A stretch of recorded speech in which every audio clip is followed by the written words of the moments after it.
Guys, अस्सलाम वालेकुम, सत श्री अकाल। आई होप आप सभी बहुत अच्छे हो गए, हम भी बहुत अच्छे। मैं रोहन और आप देख रहे हैं हिंदुस्तानी कपल रिएक्शन। तो हम आ गए आप लोगों के लिए एक न्यू वीडियो लेकर। उस वीडियो का टाइटल है अबराहा के 60,000 सैनिकों को किसने तबाह किया, द कोहिस्तानी। तो देखते हैं ये वीडियो कैसी होने वाली है। आप लोग भी इस वीडियो को लास्ट तक जरूर देखें। द कोहिस्तानी भाई के वीडियो पे रिएक्शन लेके आओ। बहुत ज्यादा आप लोगों के कमेंट आ रहे थे, तो आप लोगों के कहने पे लेके आए। इस वीडियो पे हम रिएक्शन नहीं दिए और इनके जो बताने का तरीका है, तो इसी तरीके से हमें समझ में भी आ जाता है कि इस्लाम का जो मैसेज रहता है वो क्या रहता है, और हिस्ट्री, इस्लाम के जो भी हिस्ट्री रहते हैं वो भी बहुत अच्छे तरीके से समझ में आता है। तो स्टार्ट करते हैं बिना किसी टाइम वेस्ट के।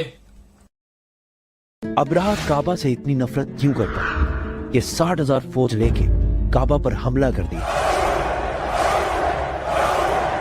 क्योंकि काबा पूरे अरब के लिए सबसे मुकद्दस जगह बन चुकी थी। पूरे अरब से लोग मक्का इबादत के लिए आते थे, जिससे चंद लोग बहुत पैसा कमा रहे थे। अबराहा को इस बात से बहुत गुस्सा आता था कि ये गरीब मक्का वाले, ना इनका कोई बादशाह है ना कोई गवर्नमेंट है, ये क्यों पूरे अरब का सेंटर बन चुके हैं। तो उसने हमले से पहले अपनी सल्तनत यमन के कैपिटल सना में एक बहुत बड़ा चर्च बनाया ताकि लोग काबा को छोड़कर उसके पास आए। लेकिन ये प्रोजेक्ट पूरी तरह फ्लॉप हो गया, जिसके बाद अबराहा के पास सिर्फ एक ऑप्शन बचा था, किसी तरह काबा को गिराया जाए।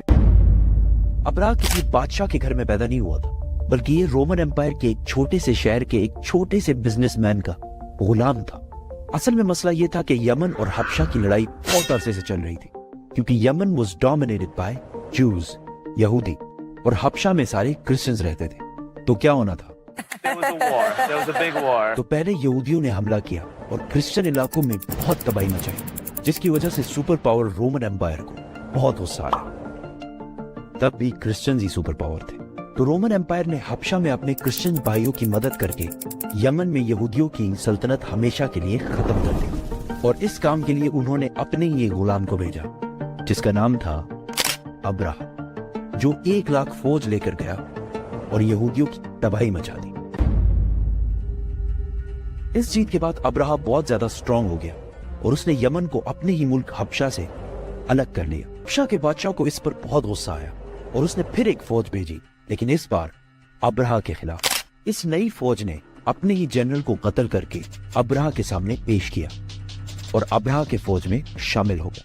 इसके बाद अबराहा पूरे अरब का सबसे ताकतवर बादशाह बन गया और पूरे अरब में उसका इन्फ्लुएंस फैल गया।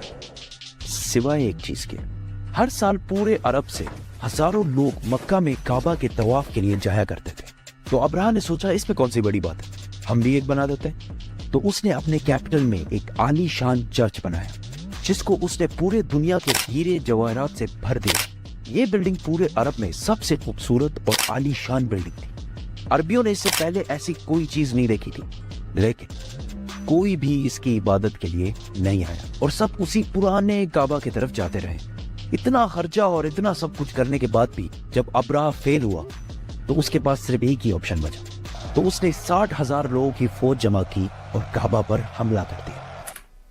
अभी तक जितनी स्टोरी हमने बताई है, वो सिर्फ इस्लाम में ही नहीं बल्कि हिस्ट्री में भी लिखी हुई है, जो कि पुराने जमाने के अरबी इंस्क्रिप्शन से उठाई गई है। इन सब में अबराहा एक बहुत बड़ा बादशाह था, लेकिन उसके मक्का जाने का कोई भी जिक्र नहीं है।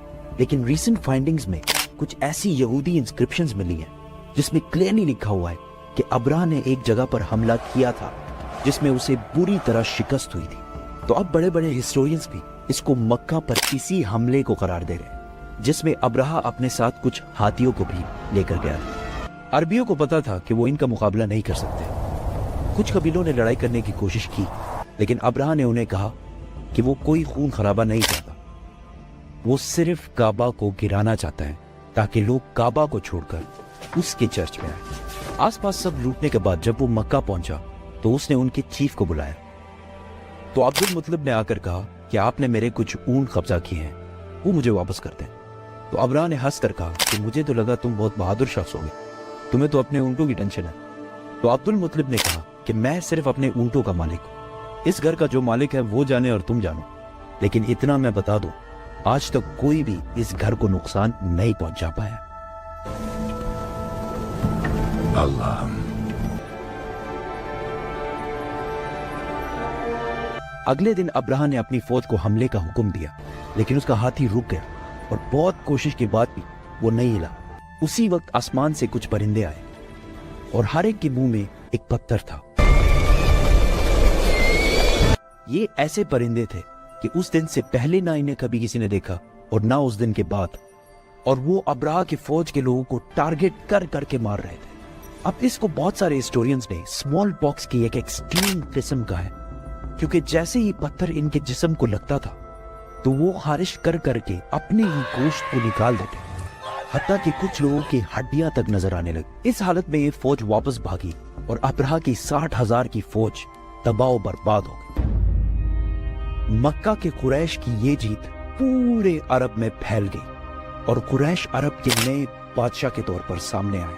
इस वाक़े के बाद पूरे अरब से लाखों लोग काबा के तवाफ के लिए और भी आने लगे और मक्का में हर साल ओकास का अजीम शान मेला सजने लगा।